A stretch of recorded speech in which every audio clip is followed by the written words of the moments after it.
السلام علیکم ورحمۃ اللہ وبرکاتہ۔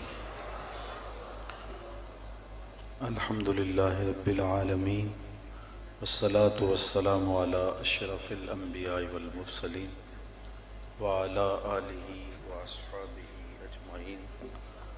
قال اللہ تعالی وتبارک فی القرآن المجید والفرقان الحمید۔ بسم اللہ الرحمن الرحیم۔ من عمل صالحا من ذکر او انثى وهو مؤمن فلنحيينه حیاة طیبہ۔ صدق اللہ مولانا العظیم وصدق رسولہ النبی الکریم الرؤوف الرحیم۔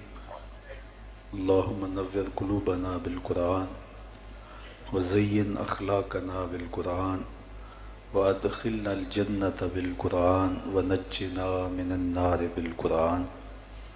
قال اللہ تعالی وتبارک فی شان حبیبہ مخبرا وآمرا ان اللہ وملائکتہ یصلون علی النبی یا ایہا الذین آمنوا صلوا علیہ وسلموا تسلیما۔ الصلاۃ والسلام علیک یا رسول اللہ وعلی آلک واصحابک یا محبوب رب العالمین۔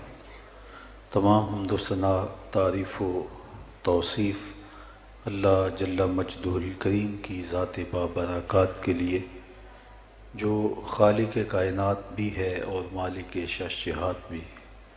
اللہ جل وعلا کی حمد و ثنا کے بعد رسول رحمت، شفیع معظم، نبی محتشم، حضور ختمی المرتبت، اللہ کے پیارے، امت کے سہارے، رب کے محبوب، دانائے غیوب، مالک رقاب امم، فخر عرب و عجم، والی کون و مکان، سیاہ لا مکان، سید انس و جاں، سرور لالا رخاں، نیر تاباں، سر نشین مہوشاں، ماہ خوباں، شہنشاہ حسینہ، تتمہ دوراں، سر خیل زہرہ جمالاں، جلوہ صبح ازل، نور ذات لم یزل، باعث تکوین عالم، فخر آدم و بنی آدم، نیر بطحا، رازدار ما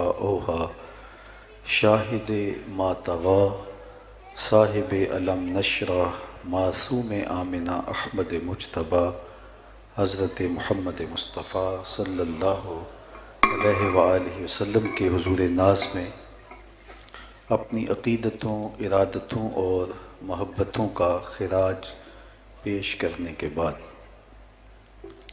واجب الاحترام، عالی مرتبت، ذی وقار علماء کرام، شیوخ الحدیث، سادات کرام، محتشم مہمانان گرامی،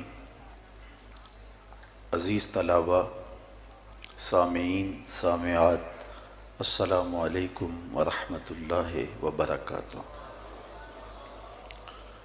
آج سے تقریباً 4 سال پہلے مجھے پہلی بار یہاں حاضر ہونے کا موقع اور شرف حاصل ہوا تھا، اور اس کے بعد دوبارہ آج یہاں حاضر ہوں۔ جب پہلی بار حاضر ہوا تھا تو مجھے استقبال کر کے اسٹیج تک لانے والے وہی بزرگ اور وہی شخصیت ہیں، میں آج جن کے عرس میں حاضر ہوں۔ سب کچھ وہی ہے، پرانا پرانا، پھول بھی وہی ہیں اور رنگ و نور کا ماحول بھی وہی ہے، اسٹیج پہ علماء کی سجی ہوئی کہکشاں بھی وہی ہیں، صرف مجھے وہ چہرہ دکھائی نہیں دے رہا۔ آجا کہ ابھی ضبط کا موسم نہیں گزرا، آجا کہ ابھی ضبط کا موسم نہیں گزرا، آجا کہ پہاڑوں پہ ابھی برف جمی ہے، خوشبو کے جزیروں سے ستاروں کی حدوں تک، اس شہر میں سب کچھ ہے، بس ایک تیری کمی ہے۔ اللہ ان کی تربت نور پہ کروڑوں رحمتوں کا نزول فرمائے۔ ان کی زندگی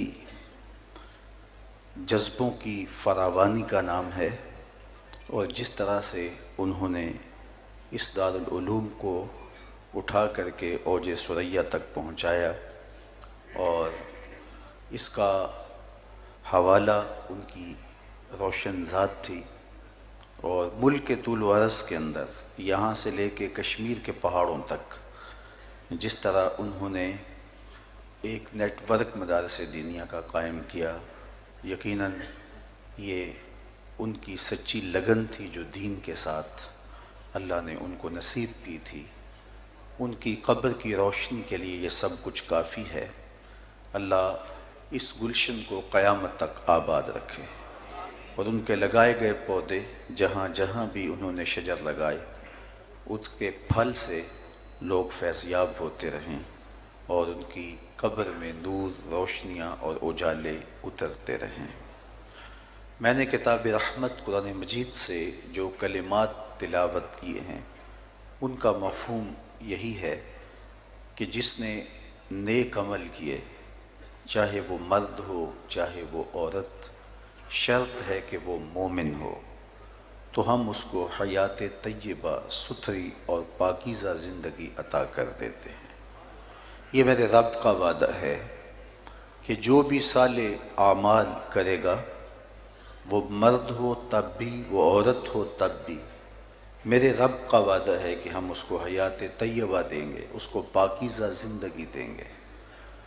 وہ اس دنیا سے رخصت ہو جانے کے بعد بھی دلوں میں زندہ رہے گا، دماغوں میں خوشبو بن کے تازہ رہے گا، اور خیالوں میں اور سوچوں میں اس کا چہرہ گھومتا رہے گا۔ دنیا پہ کتنے لوگ آئے اور چلے گئے، زمانہ ان کا نام بھی نہیں جانتا۔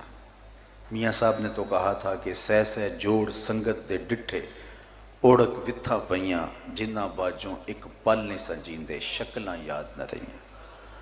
قبروں کے نشان تک بھول جاتے ہیں۔ مشتاق یوسفی نے کیا خوب کہا تھا، مٹ گیا مشتاق دل سے رنگ یاد رفتگاں، پھول مہنگے ہو گئے قبریں پرانی ہو گئیں۔ کون کسی کو یاد رکھتا ہے، اور کس کے پاس وقت ہے کہ کسی کو یاد رکھے؟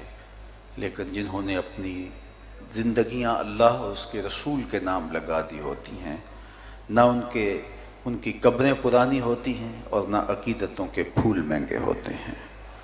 محبتوں کے سلسلے ان کے ساتھ قائم ہوتے ہیں، اور ان کا صدقہ جاریہ ان کی قبر کی روشنی کا ساماں بنتا ہے، اور ان کے نیک اور صالح اعمال لوگوں کے دلوں کے اندر تازگی پیدا کرتے ہیں، اور ان کی محبت کو کبھی بھی ختم نہیں ہونے دیتے۔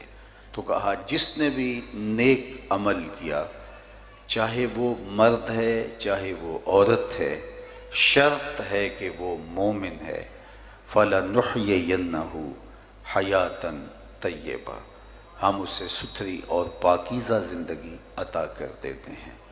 امام قرطبی علیہ رحمہ لکھتے ہیں کہ پاکیزہ زندگی کا تصور دنیا کے اوپر اس کو یہ نصیب ہوتا ہے کہ وہ ایک مطمئن زندگی بسر کرتا ہے۔ جب خوبصورت اعمال کے ذخیرے سے اپنے نامہ اعمال کو پر نور کرتا ہے ایک بندہ مومن، تو پھر اس کی مطمئن زندگی ہوتی ہے، ورنہ دولتوں کی کثرت کے باوجود بے چینیاں جان نہیں چھوڑتی، زندگی کے اضطراب ختم نہیں ہوتے، ہر وقت انسان ایک انجانے خوف میں مبتلا رہتا ہے۔ لیکن اگر وہ اپنے آپ کو نیکی کی راہوں پہ ڈال دیتا ہے، اللہ اس کے قلب کو طمانینت کا نور نصیب فرماتا ہے۔ ایک مفہوم یہ بھی بیان فرمایا کہ اللہ اس کو قناعت کی دولت عطا کر دیتا ہے، اور یہ بہت بڑی دولت ہے جس کو نصیب کر دی گئی، ورنہ انسان کا پیٹ بھر جاتا ہے، انسان کی آنکھ نہیں بھرتی۔ کوزائے چشم حریصاں پر نشد، تا صدف خانے نشد پر در نشد۔ رومی کہتے ہیں کہ پیٹ بھر جاتا ہے، آنکھ کا پیالہ نہیں بھرتا۔ آپ دیکھتے نہیں ہیں کہ کھرب پتی ہونے کے باوجود بھی نفس کی کمینگی نہیں جاتی۔ آپ کے اس وطن میں بسنے والوں کو اس سے بہتر اندازہ، اس سے زیادہ بہتر اندازہ کس کو ہو سکتا ہے؟ نفس کی کمینگی ختم نہیں ہوتی، قناعت ایک ایسی دولت ہے کہ جو مطمئن زندگی کی ضامن بنتی ہے۔ شیخ سعدی شیرازی فرماتے ہیں کہ پیٹ بھرتا ہے لیکن آنکھیں نہیں بھرتی، آنکھوں کو دو چیزیں بھرتی ہیں، یا قبر کی مٹی بھرتی ہے یا صبر کا اور قناعت کا پانی بھرتا ہے۔ تو اس لیے جس شخص کو اللہ تعالیٰ جل شانہ کے حضور نیاز مندی کا سلیقہ آ گیا اور صالح اعمال اس کی زندگی میں شامل ہو گئے، تو جو بھی اس کو میسر ہوتا ہے اس پر وہ قناعت کر لیتا ہے، اور قناعت کی دولت جس کو نصیب ہو جاتی ہے اللہ تعالیٰ اس کو دنیا میں بھی ایک مطمئن زندگی دیتا ہے اور آخرت میں بھی اس کو اس کا بہتر صلہ عطا کرتا ہے۔ صرف ایک حدیث سیدنا علی المرتضیٰ رضی اللہ تعالی عنہ سے مرویات آپ سماعت کر لیجئے۔ یہ مخبر صادق حضور نبی رحمت صلی اللہ علیہ وآلہ وسلم نے ارشاد فرمایا، جو اللہ کے دیے گئے تھوڑے رزق پہ راضی ہو گیا، اللہ قیامت کے دن اس کے تھوڑے عملوں پہ راضی ہو جائے گا۔ بندے کو تو ضرورت تھی، لیکن ضرورت کے باوجود بھی اللہ کی تقسیم پہ راضی ہو گیا کہ مالک تو نے مجھے جس حال میں رکھا ہے میں اس پہ مطمئن ہوں، اس پہ میں واہ راضی ہوں۔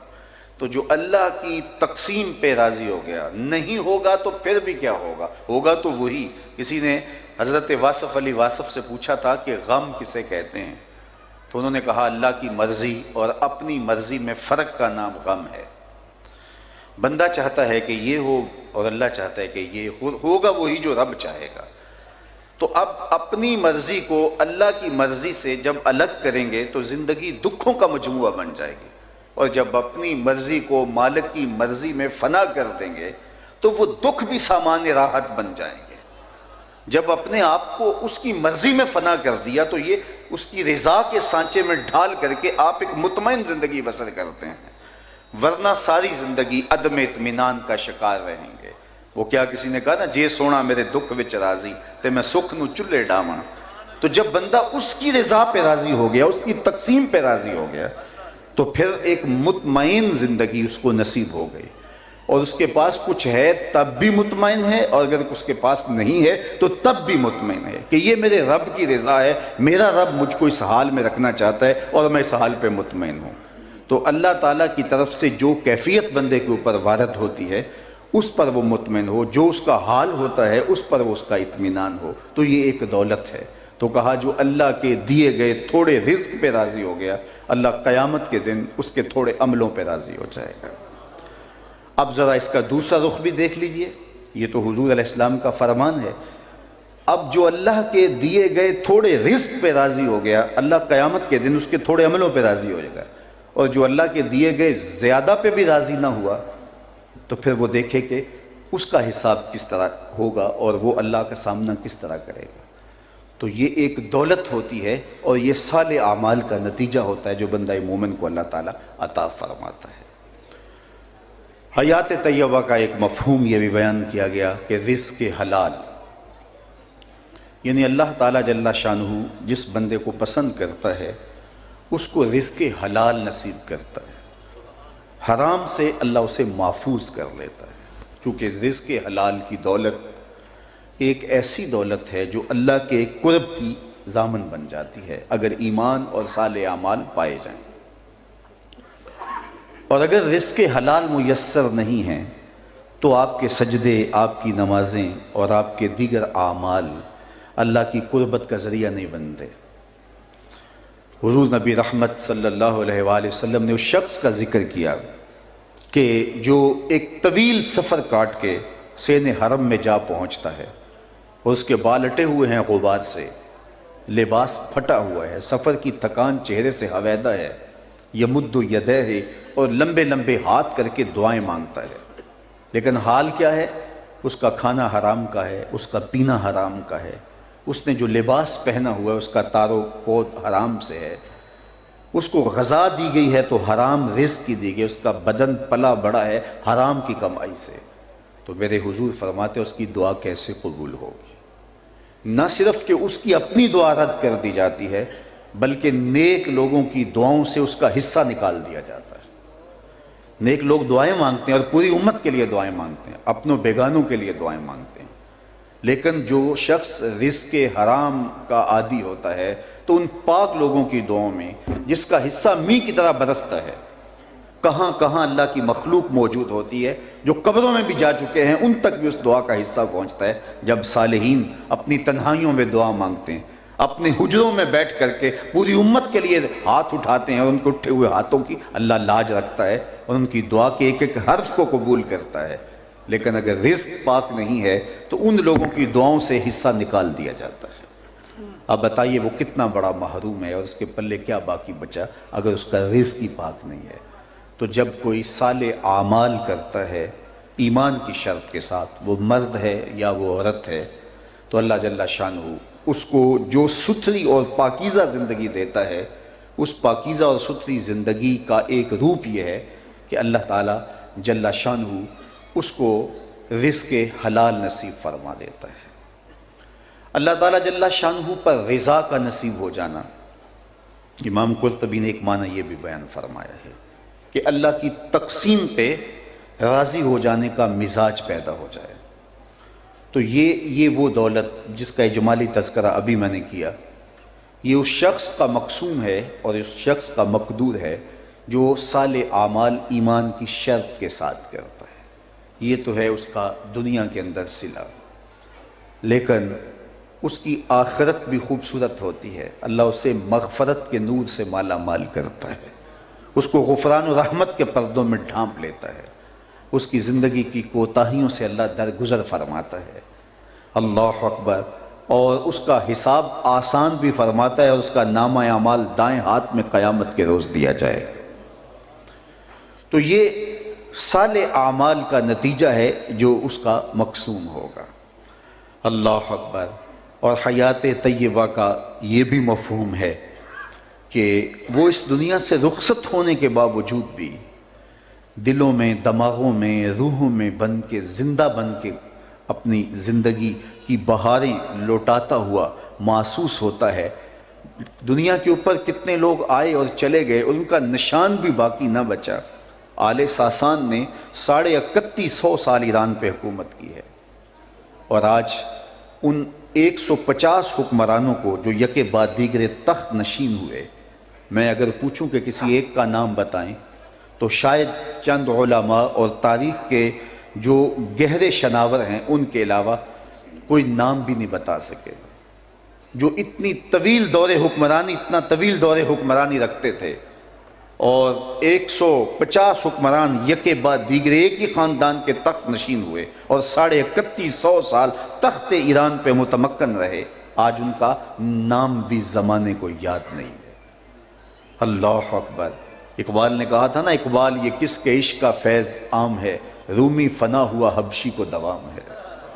کہاں ہے شہنشاہ روم؟ میں اگر آپ سے پوچھوں جس زمانے میں میرے حضور آئے تھے، اس زمانے کے خاقان کا نام کیا تھا؟ اس دور کا بہت بڑا شخص گزرا ہے، لیکن آپ میں سے اکثر کہیں گے جناب ہمیں کوئی غرض نہیں ہے اس کا نام یاد رکھنے کی۔ اچھا چلو میں پوچھتا ہوں، اس دور کے کیسر کا نام کیا تھا؟ تو بہت سارے اس سے بھی معذرت کر دیں گے۔ چلو مزید آسان کر دیتا ہوں، اس دور کے کسرا کا نام کیا تھا؟ اس دور کی سپر پاور تھی اور اس کا حکمران، لیکن بہت چند لوگ مجھے کسرائے ایران کا نام بتائیں گے، اور اگر میں اس مجلس میں موجود سب سے کم عمر بچے سے پوچھوں کہ میرے حضور کے مؤذن کا نام کیا تھا، تو وہ سر اٹھا کے بلال حبشی کا نام لے گا یا نہیں لے گا؟ یار خاقان کا نام تو زمانے کو یاد نہیں ہے، کیسر کا نام تو زمانے کو یاد نہیں ہے، کسرا کا نام تو زمانے کو یاد نہیں ہے، لیکن بلال حبشی کا نام بچے بچے کو یاد ہے۔ اقبال یہ کس کے عشق کا فیضام ہے، رومی فنا ہوا حبشی کو دوام ہے۔ تو جو ان سے لپٹ گیا وہ بچ گیا، اور جو ان سے ہٹ گیا وہ پیسا گیا۔ وہ کسی زمانے میں چکی کے ساتھ آٹا پیستے تھے، آپ کو یاد ہوگا، اب تو دور گزر گیا، اب الیکٹرانک چکیاں آ گئی ہیں تو وہ دور نہیں رہا، لیکن جو کم از کم میری عمر کے لوگ ہیں انہوں نے تو وہ دور بچپن میں دیکھا ہے۔ وہ 2 پتھر ہوتے تھے، نیچے والا ساکن اور جامد اور اوپر والا متحرک، اور درمیان میں کلی ہوتی تھی، اس کے آس پاس خالی جگہ ہوتی جس میں دانے ڈالتے تھے۔ ہماری زبان میں اس کو گالا کہتے تھے، اور پھر چکی گھماتے تھے، اور جو دانے اس کلی کے ساتھ جڑ کے رہتے تھے وہ بچ جاتے تھے، اور جو کلی سے ہٹتے تھے وہ پس جاتے تھے. کہا محبوب قسم تیرے زمانے کی انسان خسارے میں، جو تیرے سے جڑ کے رہے گا وہی بچ جائے گا. تو کتنے لوگ آئے اور چلے گئے، اور وہ کتنے اپنے آپ کو ناگزیر سمجھتے تھے، تخت و تاج کے مالک تھے، لیکن آج ان کا نشان بھی باقی نہیں بچا. لیکن جنہوں نے اپنا تعلق حضور سے جوڑا، وہ ذات کے حبشی بھی کیوں نہ ہوں، ان کو اللہ نے عروج دیا اور ان کا نام بھی باقی رہا، اور ان کے لیے عزت و احترام کے رشتے بھی دلوں میں موجود ہیں، اور ان کے لیے عقیدت کے رنگ بھی کائنات کے اندر پائے جاتے ہیں. تو شرط یہ ہے کہ بس ان کے ہو جاؤ. فَلَنُحْيِيَنَّهُ حَيَاتًا طَيِّبَةً. اور اقبال کا ایک نظریہ ارتقاء ہے، بات لمبی ہو جائے گی. اس میں وہ آخر میں کہتے ہیں کہ فطرت ہستی شہید آرزو رہتی نہ ہو، خوب تر پیکر کی اس کو جستجو رہتی نہ ہو. موت کو سمجھا ہے غافل اختتام زندگی، یہ ہے شام زندگی صبح دوام زندگی. یہ زندگی کی شام ہے، یہ ایک گھر سے دوسرا گھر بدلتے ہیں، اور ان کے لیے احترام کے رشتے باقی رہتے ہیں، عقیدت کے رشتے باقی رہتے ہیں.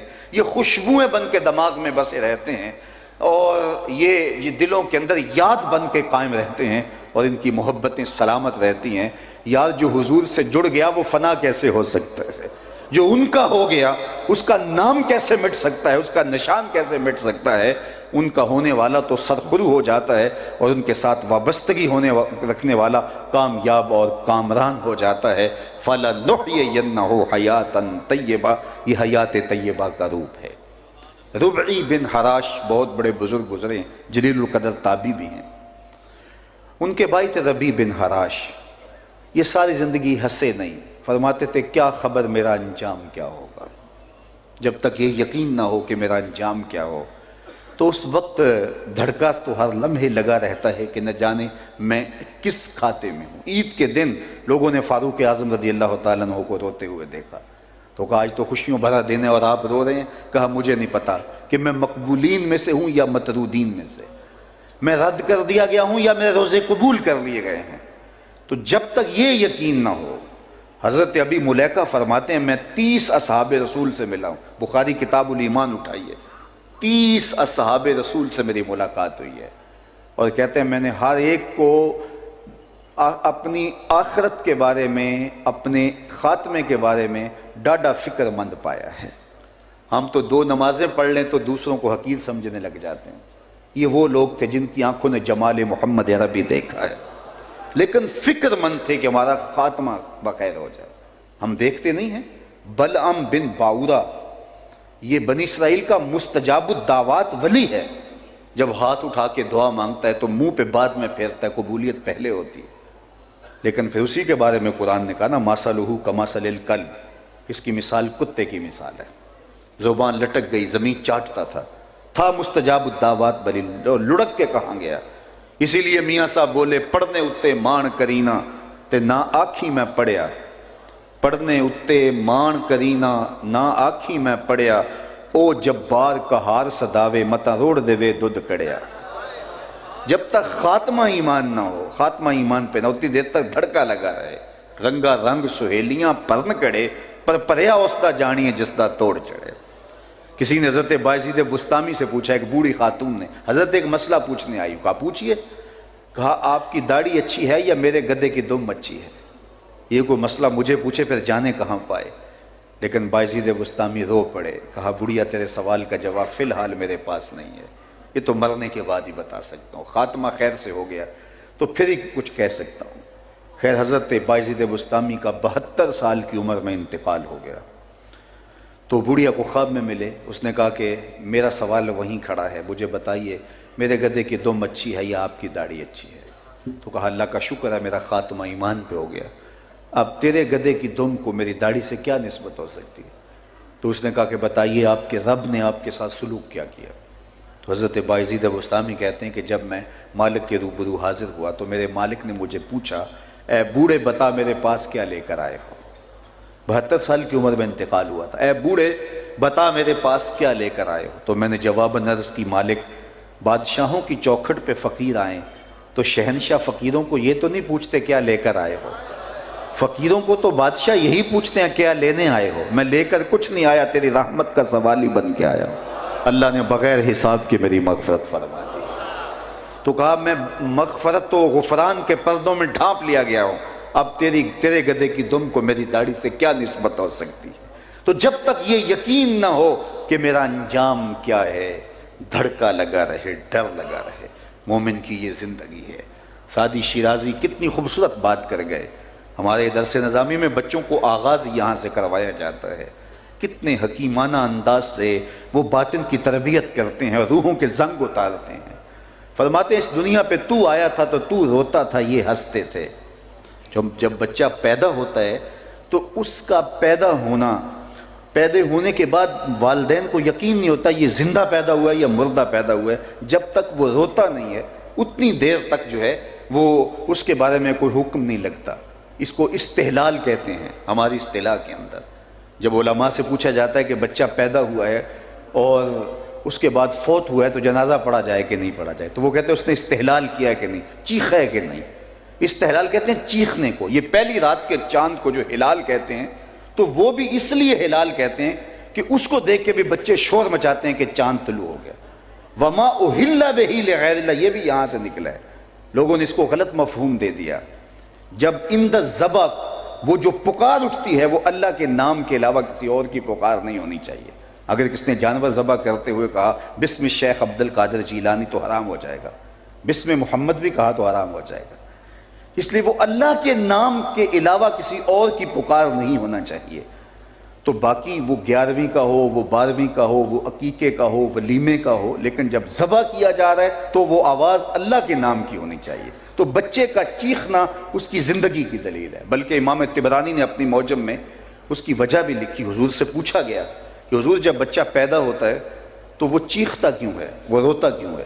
تو فرمایا اس کے ساتھ ایک ہمزاد جنم لیتا ہے جو اس کی پسلیوں کو چھیڑتا ہے اور جس سے وہ روتا ہے، چیختا ہے۔ تو انہوں نے دست بست عرض کی حضور جب آپ آئے تھے تو آپ کے ساتھ بھی ہمزاد آیا تھا؟ فرمایا ہاں میرے ساتھ بھی آیا تھا۔ تو کہا پھر اس نے کوئی ایسی حرکت تو نہیں کی؟ فرمایا اس نے حرکت کیا کرنی تھی؟ فلما رآنی اسلم، جب اس کی نظر میرے چہرے پہ پڑی لبوں پہ کلمہ جاری ہو گیا۔ دیکھنے والے کہا کرتے ہیں اللہ اللہ، یاد آتا ہے خدا دیکھ کے صورت تیری۔ اللہ نے محبوب کا چہرہ ہی ایسا بنایا ہے جو دیکھتا ہے پھر دیکھتا ہی رہ جاتا ہے۔ تو جب اس نے فلما رآنی، جب اس نے مجھے دیکھا اسلما، تو اس نے چھیڑنا کیا تھا؟ اس کے لبوں پہ کلمہ جاری ہو گیا۔ امام نبہانی نے باقاعدہ اس پہ باب باندھا ہے کہ حضور کا ہمزاد مسلمان ہو گیا اور اس پر دلائل بیان فرمائے اور ذکر کیا۔ اللہ اکبر۔ تو بات کر رہا تھا کہ جب تک یہ یقین نہ ہو کہ میرا انجام کیا ہے اتنی دیر تک دھڑکا لگا رہے۔ چند نمازیں پڑھ لو تو پھول نہ جایا کرو، کوئی عمل خیر ہو جائے تو شکریہ ادا کیا کرو کہ مالک تو نے توفیق دی، میری توفیق بھی تیرے کرم کا صدقہ، یہ قدم اٹھتے نہیں اٹھائے جاتے ہیں۔ کوئی خیر کی توفیق مل جائے تو جھک جاؤ، شکریہ ادا کرو، نہ کہ لوگوں کو حقیر جاننے لگ جاؤ اور سمجھو کہ ہم کوئی مقبول بارگاہ ہیں اس لیے ہم یہ نیک کام کر رہے ہیں۔ علامہ رومی فرماتے ہیں کہ کچھ لوگ چند نمازوں کے بعد آسمان کی طرف دیکھ رہے ہیں کہ کوئی فرشتہ تو نہیں آ رہا میرے پاس، اور یہی وجہ ہوتا ہے یہ ملنگ شلنگ، یہ آج کل پیر شیر جو ہیں وہ تھوڑی سی بات ہوتی ہے تو اچل جاتے ہیں، ہوتا ہی کچھ نہیں ہے تو وہ اتنے دعوے کر بیٹھتے ہیں کہ العیاذ باللہ۔ میاں شراب عشق پی کر جو نہ بہکے ظرف اس کا ہے، شراب عشق پی کر جو نہ بہکے ظرف اس کا ہے، کہ ایک ایک بوند اس کی رکھتی ہے تاثیر مے خانہ، کہ ایک ایک بوند اس کی رکھتی ہے تاثیر مے خانہ۔ مولا علی قاری نے لکھا ہے جب حضور علیہ السلام جبل احد پہ گئے اور وہ حضور کے تشریف لے جانے پر جھوم اٹھا تو حضور نے اس پر ایڑی لگائی اور کہا احد ٹھہر جا، تو جانتا نہیں تیرے اوپر اللہ کا نبی ہے، صدیق اور 2 شہید ہیں۔ تو اس پر آپ نے بحث فرمائی ہے مرقات میں، آپ فرماتے کہ وہ وجد میں آ گیا تو حضور نے ایڑی لگا کہ اس کو وجد سے ضبط کی طرف منتقل کیا، تو کہا ثابت ہوا اہل وجد سے اہل ضبط افضل ہیں۔ اگر کوئی کیفیت طاری بھی ہو جائے تو اس کو ضبط کیا جائے، اور ہمارے اوپر تو طاری بھی نہیں ہوتی، 4 نمازیں پڑھنے کے بعد دوسروں کو حقیر جاننے لگتے ہیں۔ یہ وہ لوگ ہیں جن کی زندگیاں اللہ کے ذکر میں گزرتی ہیں لیکن پھر بھی ڈرتے ہیں ہمارا خاتمہ ٹھیک ہو۔ حضرت جنید بغدادی کہتے ہیں رضی اللہ تعالیٰ عنہ کہ میں ایک دن اپنے شیخ حضرت سری سکتی رضی اللہ تعالیٰ عنہ کی قربت میں بیٹھا ہوا تھا، رشتے میں ماموں بھی لگتے ہیں، تو انہوں نے مجھے وصیتیں کی۔ ایک وصیت کی تو میرے پاؤں تلے سے زمین سے رکھنے لگے، فرمانے لگے بیٹا جب میں فوت ہو جاؤں تو میری قبر بغداد سے باہر بنانا۔ تو میں نے کہا حضرت لوگ تو بغداد کی مٹی میں دفن ہونے کے لیے ترستے ہیں، اور آپ یہ کہہ رہے ہیں کہ بغداد سے باہر قبر بنانا، تو کہا کہ ڈرتا ہوں میری بدعمالیوں کی وجہ سے کہیں بغداد کی مٹی مجھے قبول کرنے سے انکار نہ کرتا۔ یہ کون شخص ہے تتجافی جنوبہم عن المضاجع، جن کی کروٹیں خوف خدا کی وجہ سے بستروں سے الگ رہتی ہیں، اللہ کو خوف میں، خشیت الہیہ میں جو ہے وہ ان کا یہ عالم ہے، خوف میں پکارتے ہیں، خشیت الہی کی کیفیات ہر وقت ان کے اوپر طاری رہتی ہیں۔ تو حضرت روبی کہنے لگے، ساری زندگی نہیں ہنسے، فرماتے تھے کیا خبر میرا انجام کیا ہوگا۔ تو سعدی کہتے ہیں جب تو آیا تھا تو ہنستا تھا اور لوگ روتے تھے، ایسے زندگی گزارنی ہے جب دنیا سے جائے تو روتا تھا لوگ ہنستے تھے، ان سے بدلہ لینا ہے جب اس دنیا سے جائے تو ہنستا ہوا جائے اور یہ روتے رہ جائیں۔ اب روبی ساری زندگی نہیں ہنسے، خیر وقت آخر آ گیا، انتقال کر گئے، ساری زندگی جو ہے وہ ہنسے نہیں۔ غسال کو بلا لے ان کے بھائی اور کہا میرا بھائی فوت ہو گیا ہے، اسے غسل دے دو۔ وہ غسل خانے میں داخل ہوا، غسال تو فوراً باہر آ گیا۔ کہا اتنی جلدی؟ کہا یار تیرا بھائی بڑا عجیب ہوا۔ کہا کیا ہوا؟ کہا نحن نغتسلہ وہو یتبسم، ہم اسے غسل دیتے ہیں یہ آگے سے مسکراتا ہے۔ کہا میرے بھائی نے قسم کھائی تھی جب تک اچھا انجام نہیں دیکھوں گا نہیں مسکراؤں گا، آج مرنے کے بعد جو مسکرا رہا ہے تو اس کا مطلب یہ ہوا کہ اس نے اپنا انجام بخیر دیکھ لیا ہے۔ اللہ اکبر۔ خیر غسل دیا، چارپائی پر ڈال دیا، ادھر شہر میں خبر مشہور ہو گئی ایک بندہ مرنے کے بعد مسکرایا ہے۔ بعض لوگوں نے کہا وہ گھڑی ہوئی کہانیاں ہیں، بندہ مرنے کے بعد بھی مسکرا سکتا ہے۔ بعض نے کہا یار بندہ تو بڑا اچھا تھا، ہو سکتا ہے مسکرایا ہو۔ اقبال نے بھی کہا تھا نا، نشان مرد مومن بات گوئم چوں مرگ آئے تبسم بر لب اوست، آ تجھے اللہ کے بندے کی نشانی بتاؤں، جب موت آتی ہے تو پھر اسے ندامت نہیں ہوتی اس کے ماتھے پہ، بلکہ اس کے لبوں پہ کامیابی کی مسکراہٹ ہوا کرتی ہے۔ تو کہا ہو سکتا ہے کہ یار مسکرایا ہو، چلو دیکھتے ہیں۔ ایک ہجوم بن گیا، کوئی محض تماشائی، کوئی شوق جستجو میں آگے بڑھے، کوئی تحقیق کرنا چاہ رہے ہیں، کوئی تیکھے سوال لیے جا کے پوچھتے ہیں کیا ہوا، کیا ماجرا ہوا، معاملے کی ٹو لگاتے ہیں۔ ایک بہت بڑا جلوس بن گیا۔ اتنے میں نے غسل دے کے چارپائی پہ ڈال کے کفن بھی اڑایا جا چکا تھا، لوگ داخل ہوئے۔ قبل اس سے کہ کوئی جا کے سوال کرتا پوچھتا تو روبی نے آنے والوں کو مخاطب کر کے کفن سے ہاتھ باہر نکال کے کہا السلام علیکم۔ لوگ حیرت میں ڈوب گئے، کہا وعلیکم السلام اتتکلم بعد الموت، عجیب بات ہے کہ تم مرنے کے بعد باتیں کر رہے ہو۔ قال نعم اتکلم بعد الموت، کہا ہاں میں مرنے کے بعد باتیں کر رہا ہوں۔ اللہ اکبر۔ لوگوں نے کہا کہ بتا تیرے رب نے تیرے ساتھ سلوک کیا کیا؟ کہا استقبلنی ربی غیر غضبان واستقبلنی بروح و ریحان، اس کے قدرت والے چہرے پہ کوئی غصہ نہیں تھا، اس نے روح و ریحان کے پھول میرے گلے میں ڈالے ہیں۔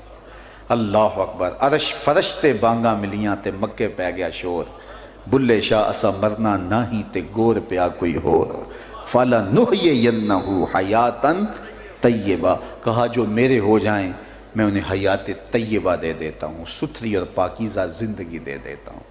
تو اس کے ہو کے تو رہو، دنیا میں بھی سرخرو بامراد مطمئن زندگی کے اجالے نصیب ہوں گے، اور مرنے کے بعد بھی خوشیاں نصیب ہوں گی، اور آخرت کی زندگی بھی سرخرو ہوگی، قبر میں بھی چراغاں اور قبر میں بھی روشنیاں اور قبر میں بھی اجالے ہوں گے۔ ہمیں حیات طیبہ کو ہر صورت حاصل کرنے کے لیے کوشش کرنی چاہیے، اور اس کا جو نصاب دیا ہے وہ ایمان کی شرط کے ساتھ صالح عمل ہیں، اور وہ چاہے مرد ہو چاہے عورت ہو، دونوں کو یہ نور نصیب کر دیا جاتا ہے۔ میں اور آپ اپنے عمل کی ستھرائی اور اپنے اعمال کی پاکیزگی کی طرف توجہ دیں، ریا سے عمل پاک ہو، ہمارا عمل تکبر سے پاک ہو، عجب سے پاک ہو، ہم اپنے آپ کو دیکھ کر کے کسی اور کو حقیر نہ جانیں، اپنے عمل کو خالص کریں۔ سب سے پہلے نیت کو درست کر کے جب اپنے اعمال کو ہم محفوظ کر لیں گے تو پھر اس کا لازمی نتیجہ میرے رب کا وعدہ ہے، اور میرے رب کے وعدے سچے ہیں اور میرے رب کے وعدے جھوٹے نہیں ہوتے۔ اللہ سے کون سچا ہے؟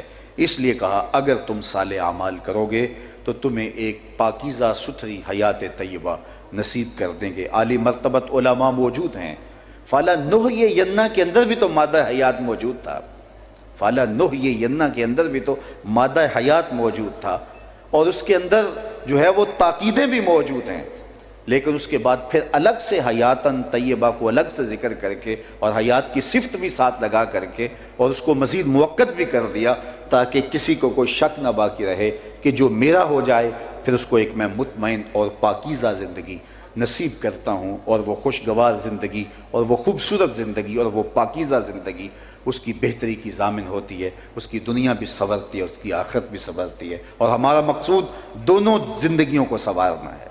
کچھ لوگ ایسے دین سے وابستہ ہو جاتے ہیں ترک دنیا کر دیتے ہیں، یہ اسلام کا مزاج نہیں ہے، لا رہبانیت فی الاسلام۔ اور کچھ لوگ ایسے دنیا میں کھو جاتے آخرت کو ترک کر دیتے ہیں، جبکہ ہم جسم اور روح دونوں کا مجموعہ ہیں، اور ہم یہ دنیا کی زندگی بھی اچھی مانگیں۔ یہ تقویٰ نہیں ہے کہ ہم کہیں کہ یہ دنیا برباد ہو جائے، یہ زندگی بھی خوبصورت گزرے۔ آقا کریم علیہ السلام کی خدمت میں ایک صحابی حاضر ہوئے اور ان کا جسم بہت کمزور تھا، بلکہ فرمایا کہ چوزے کی طرح کمزور تھا۔ تو فرمایا کہ تمہاری یہ کیا حالت ہے، تم نے اللہ سے کوئی دعا تو نہیں مانگی تھی؟ تو اس نے کہا جی حضور میں نے اللہ سے دعا مانگی تھی۔ کیا دعا مانگی تھی؟ میں نے اللہ سے یہ دعا مانگی تھی کہ میری آخرت ٹھیک ہو جائے، دنیا چاہے جیسی بھی ہو، بلکہ آخرت کے حصے کے دکھ بھی دنیا میں آ جائیں، میں نے اللہ سے یہ دعا مانگی تھی۔ تو بظاہر تو اچھی بات ہے، اس نے آخرت سنوار لی، دنیا پہ دکھ جھیل لے، جیسے تیسے بھی زندگی تو گزر گئی۔ تو میں نے اللہ سے یہ دعا مانگی تھی اللہ آخرت کے دکھ بھی دنیا پہ ڈال دے اور میری آخرت صاف ہو جائے۔